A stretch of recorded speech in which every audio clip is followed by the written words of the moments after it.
I saw this guy surfing one time at the North End. It was right before the year that I quit. And the guy was out there and he was just running his mouth nonstop. And he's like, I don't even care if I catch a wave. It's all about the process. And to me, I'm like, what is this guy thinking? And now I see it like, yes, it's the motion. It's going out there, getting the exercise, paddling and seeing birds fly by and seeing a porpoise and moving your body around and, being in the water and like, who cares if you got a good wave? There's so many other benefits to it. You can't just look at that one. And it's a special place. Jason, stoked to have you here. Keep reading. Thank you. You can keep reading. It's your book. I was just looking at pictures. I don't really read. Man, I'm stoked to have you. Honestly, just I'm stoked to get to interview you. I think you got to interview me, and I've seen you on the water for it. Like I know this is like just such a fan of your surfing in general, and it's weird how I feel like surfing speaks a lot of volumes in general. Your style, and you're a pretty quiet guy in general, but just your surfing style. There's a few people here, Wes Lane and yourself and Michael Dunphy, Philip Gould. I'd put him in that category that sits a little bit above, and you're kind of a Virginia Beach icon in surfing. So thank you for being here. Oh, thank you. It's an honor. Are we just talking? I thought we were working out. I thought I came over to do a little workout. We can do a couple in between questions. I'm gonna make you do some laps around the thing. So we'll cut to commercial, and you'll go sprint down to the beach and back. No, thanks. I'm excited. It's the first podcast I've been a part of. So tell me a little bit about what you got going on. You're working on a book for surfers? I am. It's called Virginia is for Surfers. Yeah. It's a coffee table book. Which I'm trying to come up with a different name than coffee table book. Yeah. To me, like the term coffee table book, I know it kind of bugs me, Yeah. I'm sure there's something better, a better term for it. Mm-hmm. But anyway, yes. I'm trying to think. We'll think of something. We'll come up with it during this episode. Yeah. So I've been working on it for about 8 months now. Really? Pretty much full time. Yeah. Does it get pretty... So what's the intention behind it? Just gathering all these stories from Virginia Beach and our community? Or? It wasn't my idea. I wasn't planning on doing a book. A friend of mine, Trey Heighton, who lives around here, I ran into him summer before last, and he's telling me, hey, I have an idea to do this book. I think it'd be really cool. Just interview surfers from Virginia Beach, kind of from across the whole spectrum, just to get like, different viewpoints on the local surf culture. And I was like, oh, that sounds really cool. And I thought he was maybe asking me to be a part of it. So I like messaged him back like, oh, that's awesome. Like, I'd love to be a part of it. And I didn't hear anything from him. And then like, I didn't see him again till this past summer. And, so I'm like, hey, how's it going with that book? Like, did you get started? He's like, oh, I haven't done anything with it. And then we kind of talked about it and decided to team up on it. Oh. And so he already kind of had a list of people that he wanted to talk to. And so we kind of went through that list, and I started reaching out to people to go interview them. And then he ended up being too busy to do any of it. So it fell in my lap, which was, it was great because I had all the time in the world. I had just quit my job teaching, which I'd been doing for the last 15 years. And so it was me, and I brought Andrew Tanra in as a photographer to do portraits. Yeah. And so we just started going around Virginia Beach, hitting names off the list, and just, it's been fascinating. So Trey, by the way, I think he used to boogie board before he started coming into Virginia. His story is amazing. Yeah. Yeah. So he grew up here boogie boarding, and, he didn't want to start surfing and feel like a kook, like once he was into boogie boarding, because it's like, especially back then, when he was a kid, we're talking like 90s, it was like, you really didn't want to be a kook out there. Yeah. So it was the heckling and the joking at, around First Street was just so intense that he was afraid to go through that learning process. So he just kept boogie boarding until after he graduated and moved to California and didn't know anyone. Then he felt like he could start surfing because no one was going to joke him. And he ended up getting really good and charging massive waves up in Northern California. Exactly. Have you heard a lot of stories kind of like that about like just people's kind of entry into surfing? Yeah. It's pretty. It's cool because there's so many different ways you can come into it. Mhm. So that's something I had like in each person's interview. The first part is kind of how it started for them. And it's, some people grew up at the oceanfront and it's been a part of their life for as long as they can remember. And then you have people like, I came into it, I was 12. I lived in Green Run. I lived in Norfolk and I lived in Green Run through elementary school. And then like 6th grade, we moved to the Great Neck area and I just did whatever my brother did. So he started surfing. And so I followed him down to First Street and started surfing. And then you have people who came as adults and learned, like had never, didn't grow up here at all, even like in this vicinity whatsoever, and came here as adults and learned to surf then and kind of worked their way into the surf culture. So there's so many different ways just to come into it. Have you seen kind of surf culture change over the last several decades as well too? I mean, as far as people accepting it's somebody coming in, far more accepting. Oh, now. gotcha. Yeah. It's, I say that I think surfing has always been accepting, especially of weirdos. Yeah. It was kind of this little tribe of sort of renegades, like when I first got into it. And it's like they sort of welcomed, other people that kind of weren't normal, I guess, Yeah, it's people that kind of cut against the grain a little bit. Yeah, I think so. Yeah. It felt like a renegade thing to be doing, even though we're surfing knee-high waves. Yeah. It's like not a lot of people were doing it. So it still kind of felt like we were doing something like really out of the ordinary. But then everything started changing when longboards kind of came back into vogue. Like when I started, there was no one on a longboard. Like you could not find a longboard in a surf shop. Nobody would paddle out on a longboard, at least not like First Street or any of the kind of competitive type areas like that. And then it was like late 90s when longboarding kind of just started coming back. And then the softboards and the surf camps. And, that completely changed the entire lineup and the all of surfing in Virginia Beach and around the world. Yeah. Because there's a lot of dynamics too with just how you catch waves, even with a short board versus longboard. Yeah. And there can be somewhat of a competitive advantage. Oh, absolutely. And it's even we're seeing that now with like stand-up paddle boards. Oh yeah, it just keeps going. It keeps going. Someone's going to be out there on a 20-foot board before you know it. But I love longboarding. I've always had fun longboarding here and there, and like I like to ride whatever the waves call for, kind of. But I don't like the idea of using a longboard as a crutch to just like. I kind of like the pecking order of like, the people who are experienced and have the most wave knowledge, like getting the best waves rather than somebody just paddling out on a giant board and sitting out past them and catching a wave before anyone else even has the opportunity to. That's sort of where it's gone. It's nice that it's open now. It's more, welcoming for all different groups of people. Like there was hardly any girls doing it when I grew up. There were a few, and there's Jane Seymour and her sister, and there were a few, and they were super cool. It was great to see them out there, but there just weren't many.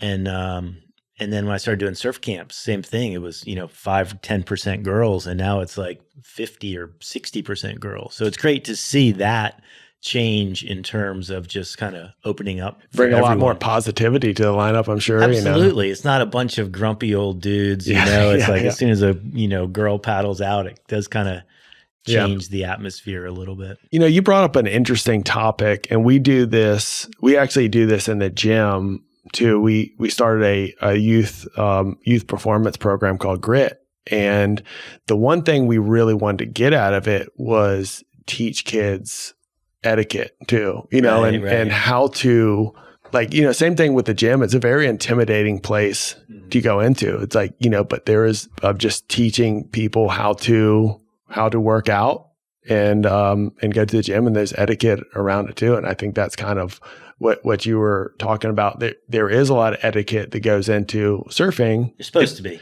It should be. Yeah, because it can be dangerous. Yeah. Right. I mean, it looks real fun and water's somewhat soft, but depending on the wave, it can, there's some places around the world that gets critical. Yeah. And, I mean, it can be just as dangerous here on a knee-high summer day as it is surfing big waves somewhere, because there's so many people in a small area. Like with the first day of surf camp, I tell the kids, like, we go over all the dangers, and they're like sharks and, stingrays and like all these crazy things. And then I'm like, we go through all those and I'm like, okay, want to know what the biggest danger is out here? I'm rat. Look around you. It's each other. Yeah. And yourself. Like, you got to like cover your head when you fall. You got to keep your eyes like toward the ocean because, there's stuff coming. People will be coming at you and you just have to really raise your awareness level. We get kind of cooped in here in the summer with the surfing areas. And it's like, you really just have to be aware. It's dangerous. You're going to get run over. Yeah. It's not a question of if you're going to. Like you're gonna. Did you write a book on that? I did write a book. It's sort of in the model of the Dummies books. It's called The Kook's Guide to Surfing. It's not just about etiquette. It has a chapter on etiquette. Yeah. But it's kind of everything you need to know when you're getting into surfing. So it's like how to surf and all about surfboards, all about waves, all about maneuvers, and just kind of everything. Yeah. And it's there's a lot to think about going into surfing that you probably don't think about. Yeah. Right. And I think that's, we were talking before we even jumped on here about, sometimes I feel like my life is like, a computer with a bunch of tabs open. Mm-hmm. And there is, when you go out into the lineup, my dad uses this term, expand your vision, which I really like because when you have to read the ocean and what it's doing, but you're also playing a chess match with the people in the water, you're looking out for other people. How do you kind of focus? The surfing kind of help you focus, or does it become like, I don't know. I feel like once you've been doing it for a while, you can go out there and not think, it's almost like it's where you just go to forget everything else. Cause like you naturally tune in to like to nature and like the conditions and the crowd and everything like that. And then when you're actually on a wave, like that's like ultimate focus, but I don't feel like I'm focusing, it's more just like my mind is doing it naturally just because I've done it for so long and it just tunes everything else out. So it's almost like a, kind of a meditation, I guess, in a way. It might be too long ago, but do you remember when you first started surfing? Like, is there just the kind of overwhelmedness of like starting? And do you remember the point where you started getting it? Totally. We saw the picture of Chris Decker earlier. My first session was with Chris. Oh, really? And Brad Harrell. So I grew up doing like football, baseball, karate, more like kind of mainstream type sports out in Green Run. And then when we moved to the Great Neck area, my brother started surfing and I met Chris in elementary school and he surfed. And I got a board from an uncle who'd let me borrow this board. And, next thing I know, Chris is going surfing and he's like, hey, you want to come? And his dad, who was a big realtor here, he had an appointment at the beach. So we threw all of our boards in the back of in the trunk of his Cadillac, I think. And he dropped us off and we went out. It's like 23rd Street or something like that. And Brad and Chris knew what they were doing. They had been surfing for years. And you're taking everything in, you're just, oh, how do you do this? How do you do this? Like I put my wetsuit on backwards and like, oh shoot, like this isn't how it goes. And I paddled out and if I caught a wave, I went straight pile driving into the sand. It was not a success in terms of surfing whatsoever, but it was a success in terms of the camaraderie of like the adventure of going to the beach with my friends and his dad just dropping us at the beach and leaving. And it's like, oh my gosh, like we're in this wild environment by ourselves and there's waves and you're a kid that's just free. Yeah, right? yeah, exactly.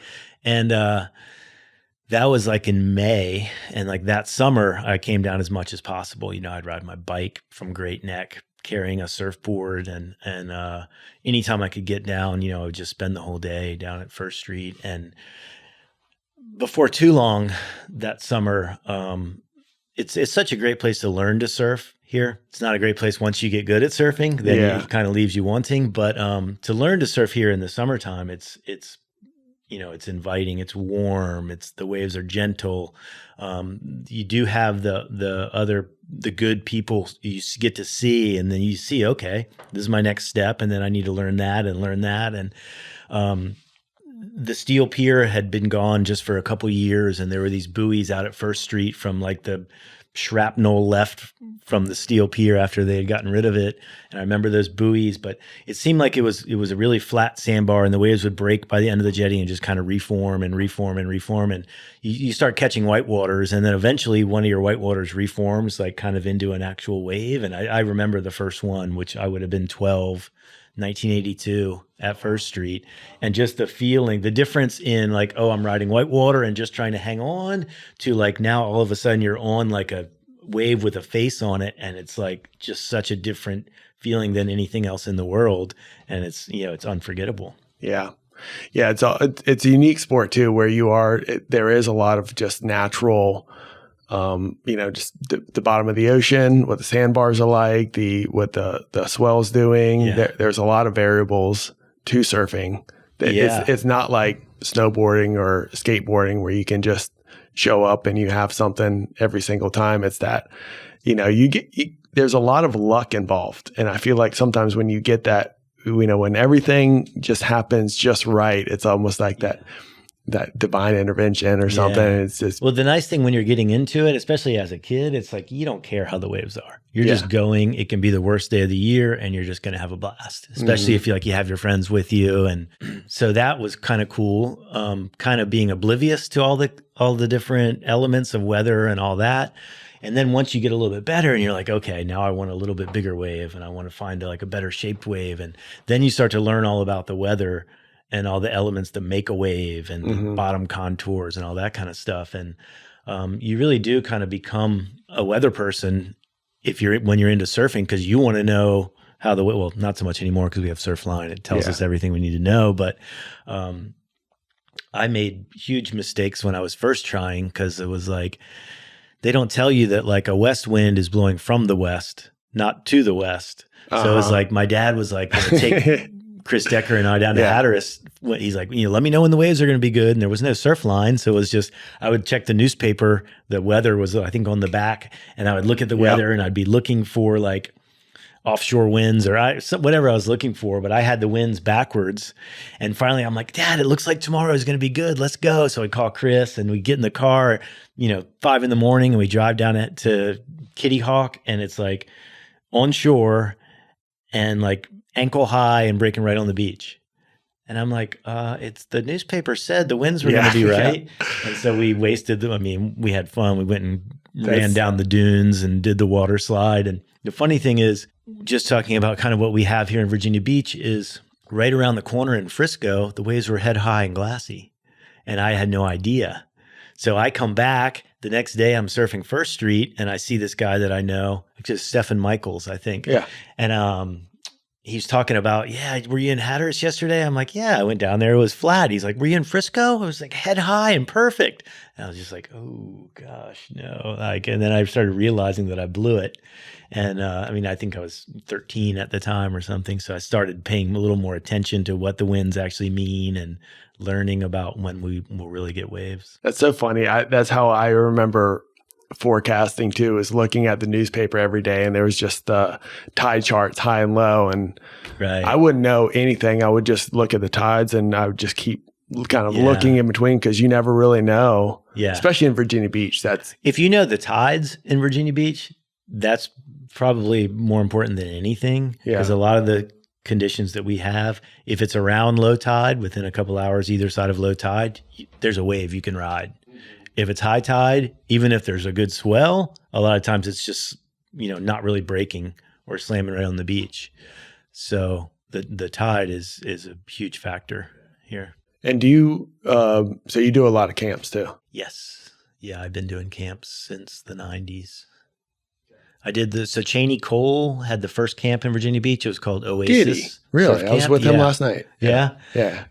So Works out in the gym all the time. Oh, cool. Yeah, he's a great guy. He started the first camp here in 1991, I believe, 92, something like Is that. that in Croatan? It was at Pendleton. Pendleton. But we would meet at friends' school.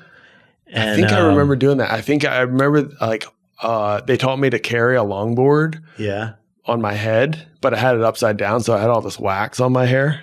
Well, I used to think when I first saw surfboards, like somebody gave my dad a longboard and we had it in our backyard. No one ever rode it. I wish I had it now. It's probably like a collector's item, but I thought the fin went up so it looked like a shark when you're riding through the water. Really? I had no idea. But yeah, so I started working for Cheney. I was helping him with his camps, and it was cool. It was like working with a couple of my best friends, and it was a blast teaching kids.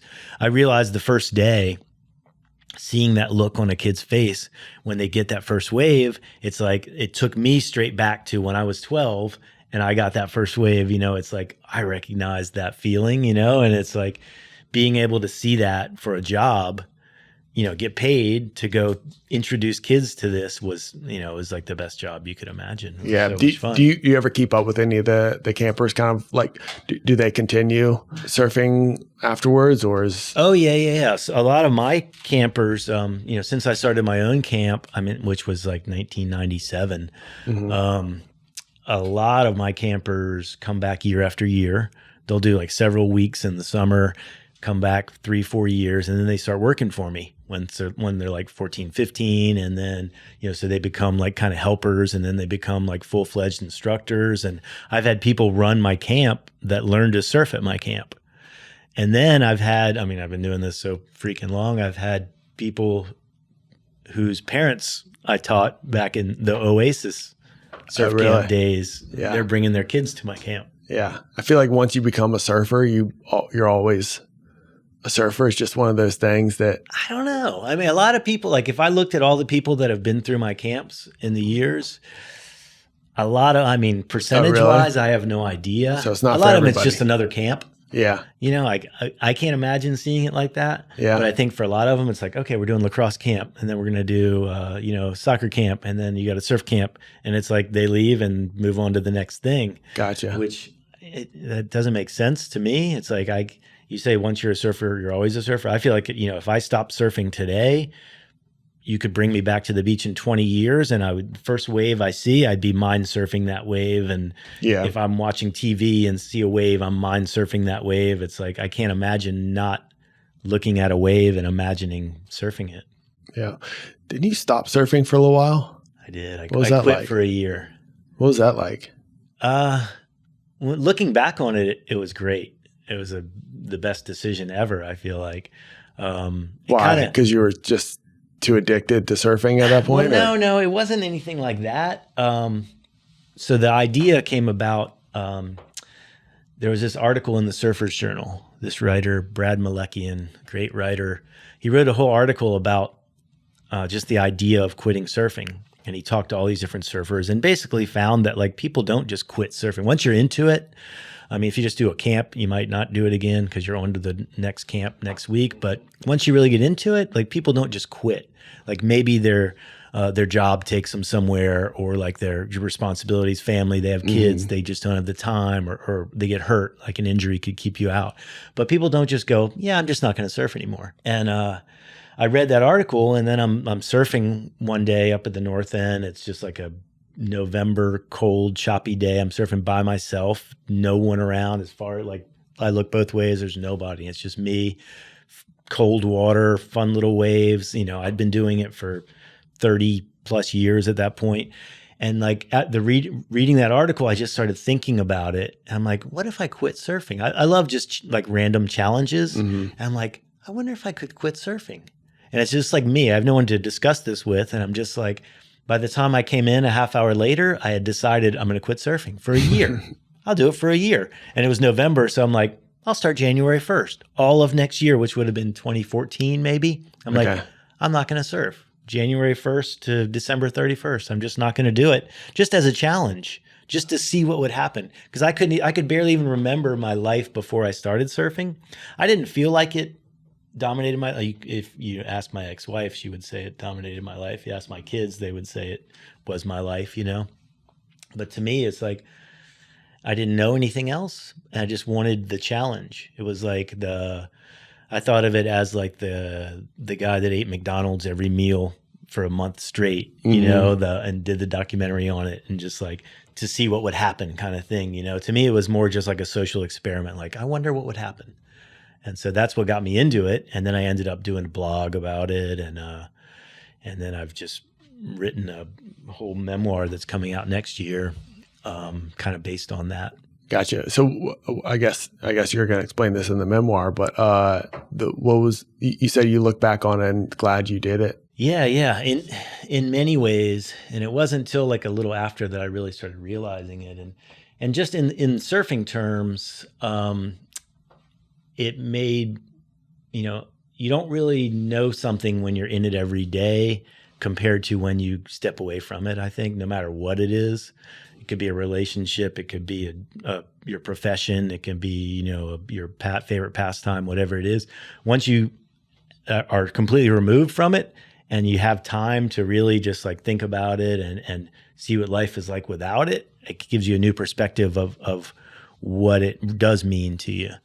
And once I started surfing again, like that year was tough. You know, it was like we had a ton of waves. Like as soon as I quit, it was like January was pumping, and there's these like 70-degree days in January when there's waves, and it's like so rare that happens. But it was like back-to-back swells, and I'm like, you know, I was living at the beach, and you can't not see it. I wanted to see it. I wanted to go through whatever pain and struggle was involved. Like, I mean, really, if that's your pain and struggle, your life is pretty good. You know, if it's just not being able to surf for a little bit. But no, I wanted to experience all those things. And looking back on it afterwards, my relationship with surfing is now it doesn't control me. Like it's if there's waves and I miss it, like, you know, Andrew's like, oh, I'm going to Hatteras, it's going to be good. I'm like, oh, okay, well, I don't think I can make it that day. I'm not all bummed. I'm not going to like, you know, worry about it. I miss it. There's going to be another swell, and it's like not that big a deal. And on the other hand, if I feel like surfing, no matter how the waves are, I'll just find the right board for those waves and go surfing and have just as much fun as if I had surfed that really good day. And it's like, I feel like it's not like more important, less important to me now, but it's like kind of just a different relationship I have with it. It's like, I know whenever I go, I'm going to have fun, and I'm not going to worry if I miss it. It's like, especially around here, it's like we have these little windows, you know, it's like Thursday at 2 p.m., you know, no matter what, you got to be there, because like by 4 p.m. it's over. And it's like everything just gets pushed aside, and it's just, you know, tide, wind, everything, like it does kind of control you. And it's not really by choice, but since that experience, like I feel like I have a much healthier relationship with surfing. Yeah, that's real interesting that you bring that up, because I see a lot of similarities with the gym too, where you almost get obsessed over, you get results from consistency, but sometimes you beat yourself up so much when you miss something, or if you're missing out, that it almost causes more stress to your life than the act of just not doing it, right, and getting back up again, and just, you know. So yeah, I think in Virginia Beach, and I'm sure a lot of other places are like this as well, is like surfers think like, oh, I have to surf because it calms me down, and like that's my stress reliever. But like, yeah, it brings stress into your life when it's like, oh, the waves suck, I'm pissed off. Like, oh, when's it going to be good? It's like, it's never good here. Oh, it's, you know, it's crap. It's like, oh, I missed it. Oh, like it's just like it kind of can add stress. Yeah. So when you sort of just drop all that, it's like I only have the good parts of it now, I think. Yeah. And it's tough too, sometimes within crowds too, you know, it's your happy place surfing, and then you hear a lot of negativity out there too. And if we don't have good waves, then it almost like, you know, it can bring you down a little bit. Yeah. That's something I've never understood, is like I see people surfing and they'll catch a wave and it'll close out, and they get mad at the wave and flip off the wave and start cussing, and like, I don't know. I've never even, like, that's never really crossed my mind to do that. Like it's the whole experience. To me, it's like all of it. Like you're still, I mean, if I went out and didn't catch a wave, like, yeah, I'd be bummed, but if I caught waves and they closed out, but I'm still catching waves, it's like, think about the other stuff you could be doing. I can't imagine getting mad at the wave. Yes, our waves suck. They do. Yeah. But if you don't like it, then move somewhere else because. Yeah. Answer this question for me. So I've been surfing for about like probably 30 years now. And why do I still suck? Is that, can you answer that for me? I don't know how that happens. I've been trying so hard my whole life and I still am not that good at it. When you say trying so hard, like what do you? Probably over trying. I'm just. No, I think like how you go about it is probably a big part of it. The younger you are when you get into it makes a big difference. And yeah, I didn't start till I was probably about 15 or so. Yeah. I mean, it's plenty of people start at 15 and get really good. I mean, even 12, when I started at 12, nowadays that's kind of old. I think so many people are starting way younger. Do you see a lot of adults getting into it now? I see a lot of adults get into it. It's hard to get good starting it but you probably have more fun. As long as but it's like, I mean, you think about, John Florence, the best surfer in the world. He rides a wave, like his expectation is at a certain level. Everyone else in the world might just go, oh my gosh, he just ripped that wave. And he probably kicks out and goes, dang, I really kind of screwed that turn up. Like I didn't come out the way I wanted. And it's like, even if, you're just starting out, it's like you get the same feeling from a wave that he gets from a wave, probably even better because you're not picking it apart, like your performance and all that kind of stuff. You're just enjoying every aspect of it. Yeah. You get real critical based off your expectation, right? Yeah. But as far as getting good at surfing, it's relative, right? Would you? Yeah, it is. But it's so much of it is understanding waves and not trying to overpower waves. Like, some of the skinniest surfers I know are the most powerful because they know when to push and how to push rather than just dropping it on a wave and just going, I'm going to cut back, and it's like, if you don't know what the wave's doing and you just try to impose your will on it, it just isn't going to work. There's no way. You really have to, vision is a part, like my vision's getting bad, but I don't know. But vision as far as looking at a wave and knowing what the wave is going to do. Any other activity, like you go into the gym, like, and you got the weights right there, like you see where the weights are. You come back an hour later, the weights haven't moved. It's like, you look at a wave and it's constantly moving. It's like even a skateboard ramp. The ramp doesn't move. It's like similar to surfing, but the ramp doesn't move. You go snowboarding, the mountain doesn't move, and surfing, it's making all these hundreds and hundreds of tiny little predictions of like, okay, what's this section going to do? And where should I be when it breaks and all that? And it's a lot of times I don't think about it when I am surfing, and maybe I'll see like a video afterwards of like the waves I caught that day. And I'm like, oh, wow. Like, how did I know that was going to do that? And it's just like I read this really cool book, The Sports Gene. Are you familiar with that? You should be. You're like in this kind of, I didn't see it on your bookshelf, but one of the sections was just like vision. And like, no matter what activity you're involved in, what sport, it could be chess, it could be polo, it could be surfing, whatever. It's like, they did all these experiments where they looked at like, like a master player in that thing. And they showed them a picture for just like a millisecond. And the people that were really good at it, that you just show it for a millisecond and pull it away, they could tell you what's going to happen next. Like maybe it's a basketball game or it's chess or it's whatever. It's like, and same thing with a wave. It's like, if you really understand waves, especially like, I've surfed Virginia Beach for 150 years. It's like, I feel like any wave at Virginia Beach, I can look at it and I can turn around and tell you what it's doing. Yeah. It's like, if you know what the wave's going to do, everything's easy.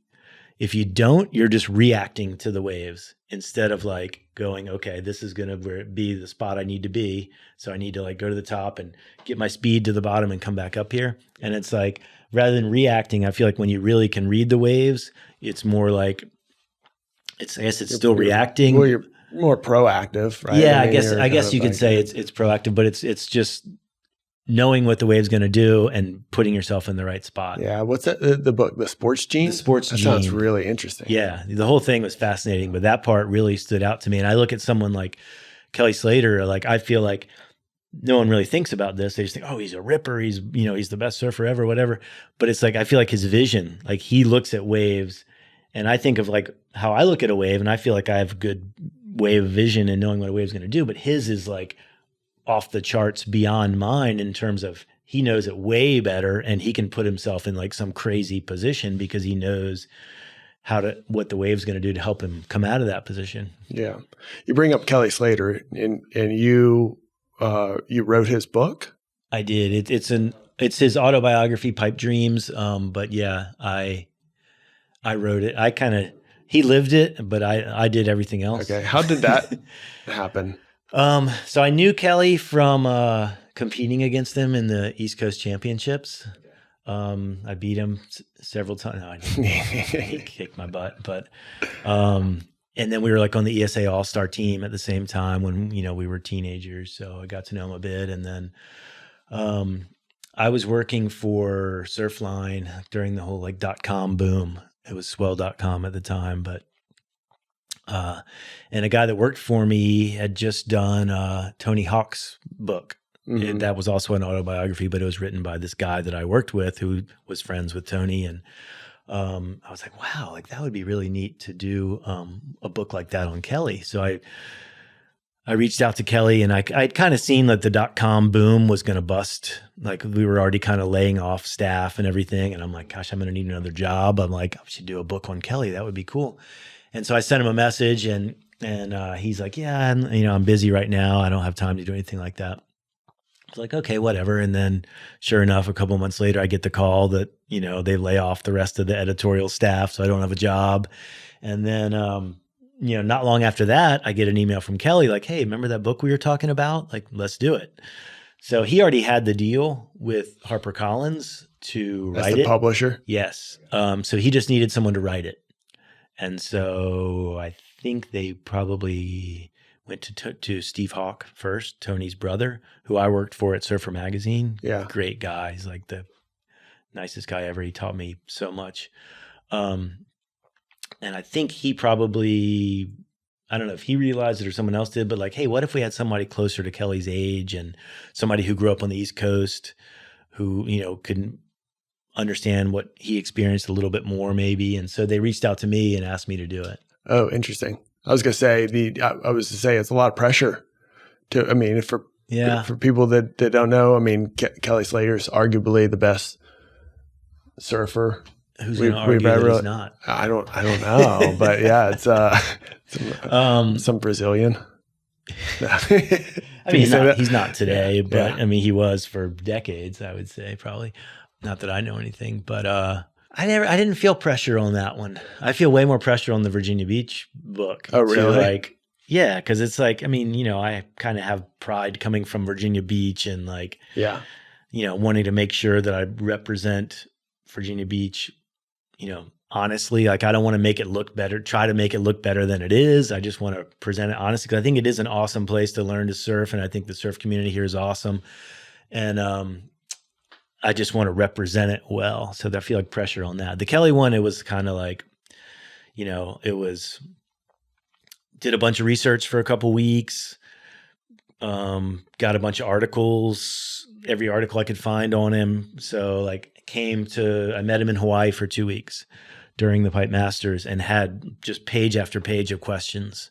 And we just sat down with this neat little recorder he had bought in Japan and just did hours and hours and hours of just me going through my list of questions and just him talking. Any aha moments from interviewing him? Because he's a. There's a lot, I guess. So it's hard to to pick one. I definitely left with more of an appreciation for him as a person, just because it's like, being the best surfer ever kind of also makes you like the most famous surfer ever, I guess. And everywhere we went, even in a place like that, which is like the surf mecca of the world, it's like everywhere we went, someone's coming up to him asking him for something like his time or a photo or, hey, can you give me some Quicksilver chunks or whatever? And he was so gracious with everybody that came up to him with his time. Like, oh yeah, I'll take a picture. And then they start telling him some super stupid story. Like, I saw you when you were 14 surfing Cocoa Beach. And it's just like, he's smiling the whole time and just like, that's gotta get old. Yeah. It's like to be so friendly to every single person that comes up just blew me away. He's arguably both, but we'll get off Kelly's topic here in a second. But like, would you consider him more of an artist or an athlete? He's more of an athlete. Athlete, absolutely, yeah. I don't like to think in surfing.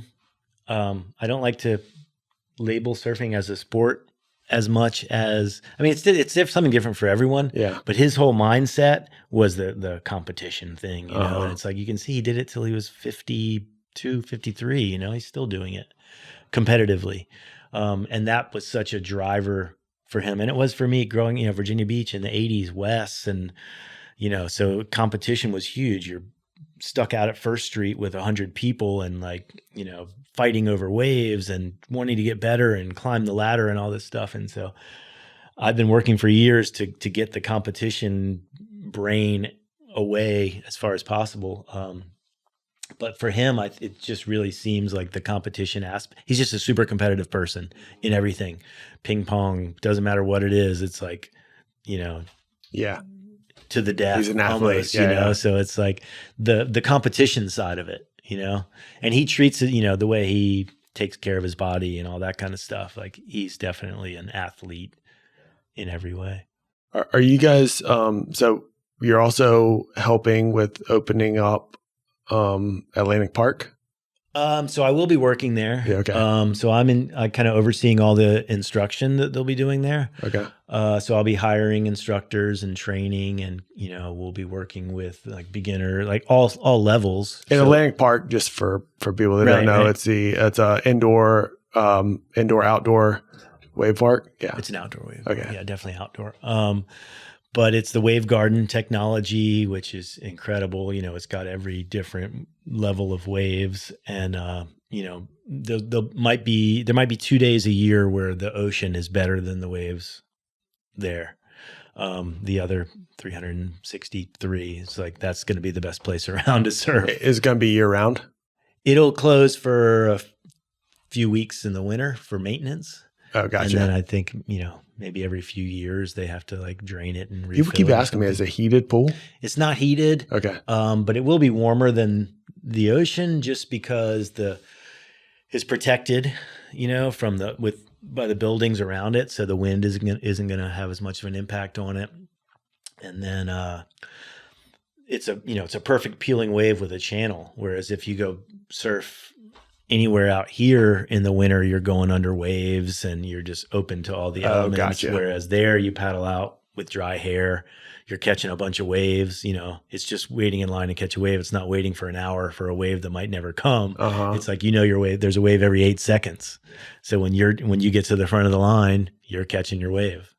So you'll be warmer just because of all those things. And you're going to be doing lessons there? I'll be overseeing all the instruction as well as just some other water ops. We'll be doing contests there. I was going to ask if you're going to be doing contests, but yeah. One of the things we want to do is get some interscholastic events going there. I've already met with a lot of the high schools locally to get surf clubs started as sort of the first step to getting like high schools competing. Oh, wow. At cool. the surf park. Yeah. And camps like, regular surf camps I'll be kind of overseeing in the summer, but then I have a free camp that I do for kids that can't afford camp every year. And I want to do that there. And, as much as we can to bring groups in, and just give them that opportunity in kind of a contained environment to experience surfing. And it's not going to replace the ocean in any way, but it's like, it's a easier way to get into it without all those other elements, the worry of the sharks and the brown water and I'm sure you can teach etiquette a lot easier. Yeah. Right. In that it's that different sort of etiquette because it's not going to be, 10 people paddling for the same wave. It's more just like stay in line, like no cutting in line, I guess, which is sort of the same thing, but a little bit really different. The same thing out there in the water. There's we call it a pecking order. Yeah. Right. It's okay. I don't know. I don't remember the last time I saw that, but it's like, ideally there is, maybe not a pecking order, but just the etiquette in terms of like, you don't go out and catch 5 waves in a row. Like you don't catch a wave and paddle right back out to the peak and catch another wave. It's like, oh, that person hasn't caught a wave. Here you go. You catch this next one, That's more of like the etiquette. And also like, you're paddling and someone's riding and you make sure you stay out of their way. If you have to get hit by the wave, so be it. Like they're on the wave. You don't want to mess that up for them. Like you wouldn't want them messing it up for you. So it's like, that's kind of more of the etiquette in the ocean. Yeah. You mentioned that free camp. Is that the one you do for wounded? No. So this is called Get on the Board. It's just for underprivileged kids, basically. We work with Virginia Beach Middle, and we're going to try and bring in some of the other schools as well locally. The head guidance counselor there at VB brings kids in every year when we do it, and it's like 30, 40 kids that might not even think about doing surf camp.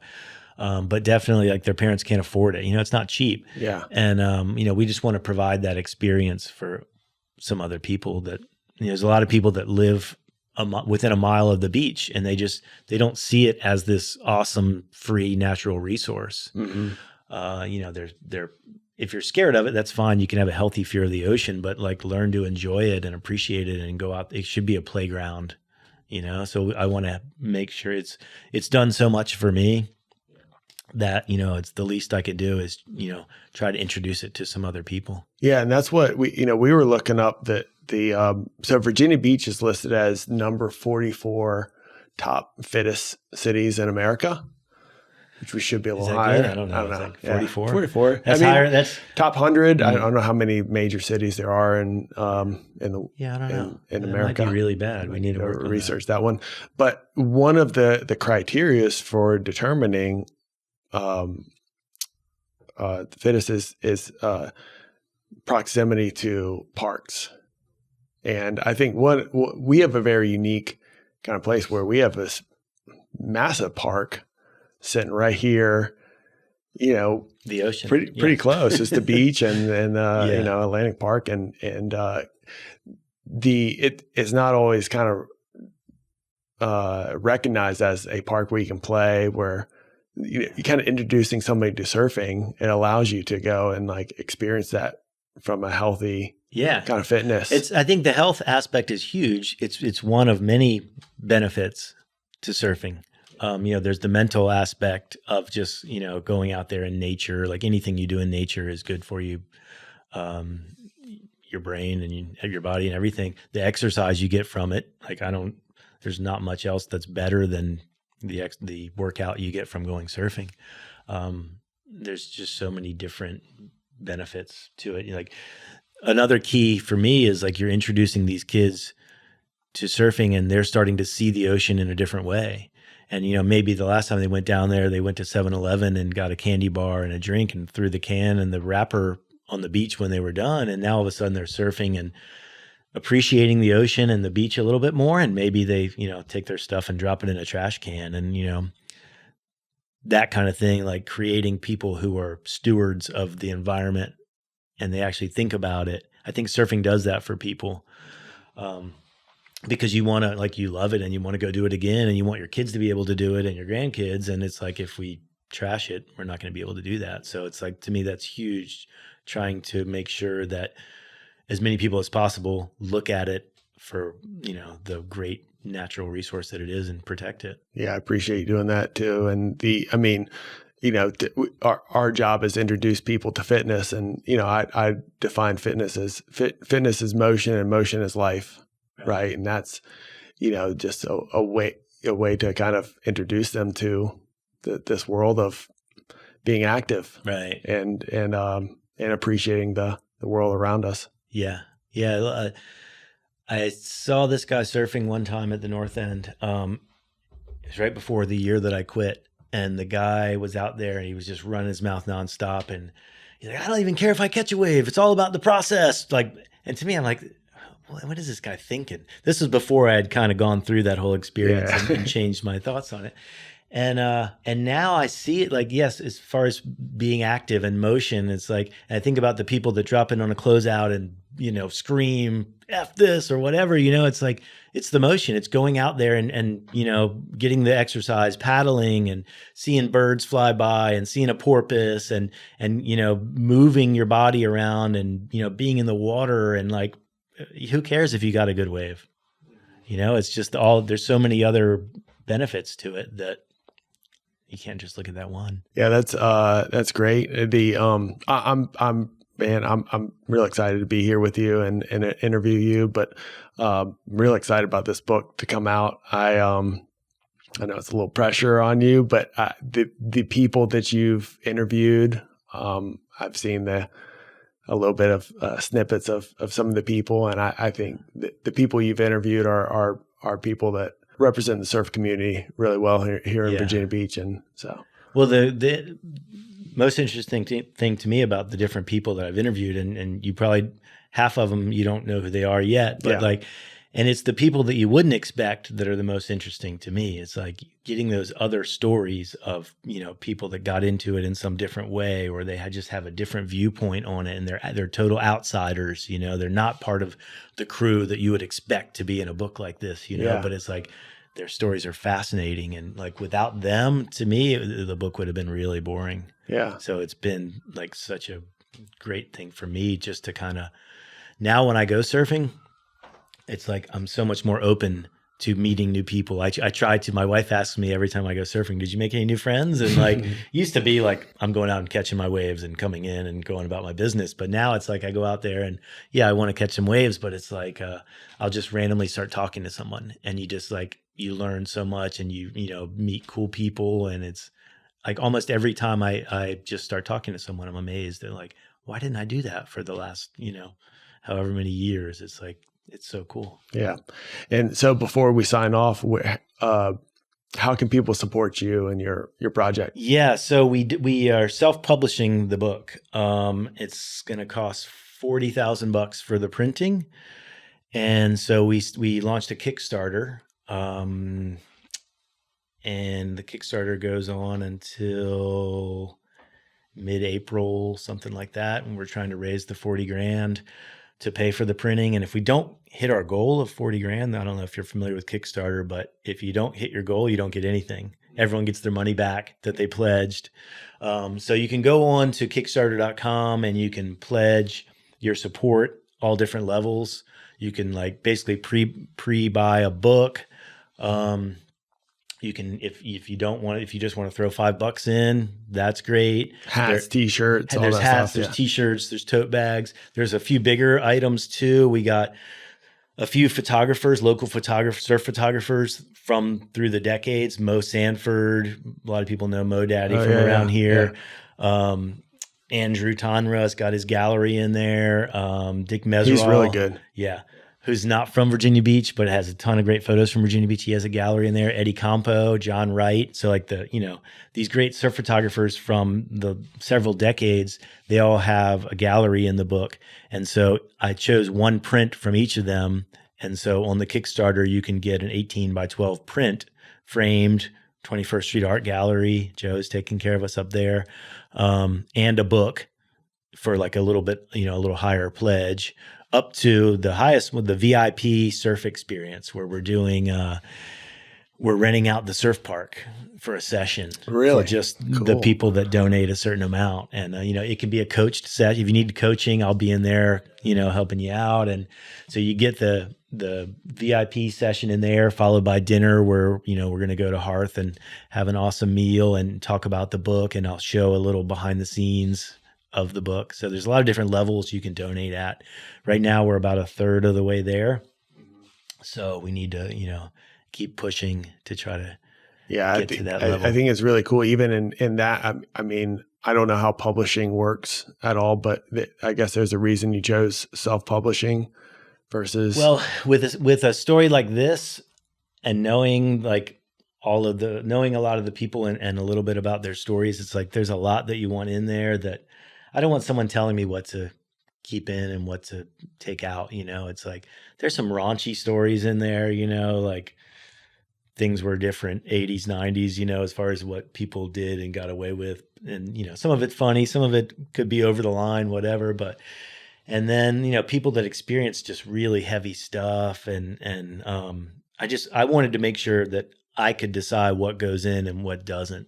So I thought something like this, which is, it's basically Virginia Beach surf culture. I wanted to represent it in the way that I feel in living it needs to be represented. So I didn't want to get a publisher who decided how it was going to look and what was going to be in it.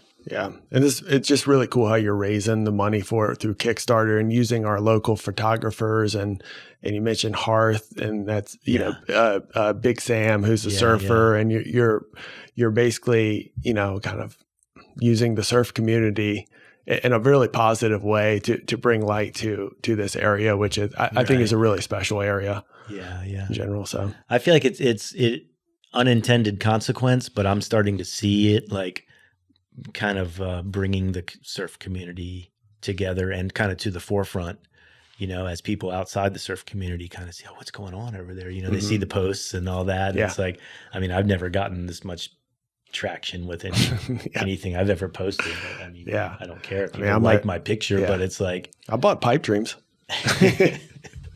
Did you actually read it though? That's the question. I did. I read it. I did. Me and about 5 other guys did a book report on it. I'm going to give you a quiz when we're done here. I don't remember any of it. Well, cool. Well, Jason, appreciate you showing up on this podcast, and Thank you. Wish you the best of luck. I appreciate it. Kickstarter.com. I don't think you went on there yet, did you? Yeah, I did. Yeah, did you look? I didn't look. I'm not sure. Okay. Thank you. I appreciate everyone a lot of people have gone on and supported it. And I'm overwhelmed with the support that I've seen already from, my friends and people I've never met. And it's like, there's so many people tied to the surf community here that it's like, it's really cool to have the honor to bring them this thing for their coffee table. Cool. Yeah, we'll drop a link in the bio too, Awesome. So you can check out. Cool. Thank you. Kickstarter right there. So right on. Appreciate you being here. Thanks so much. Do we get work out now? We're going to. Yeah. We're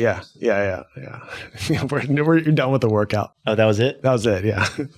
Jaw workout. All right. See you, Jason.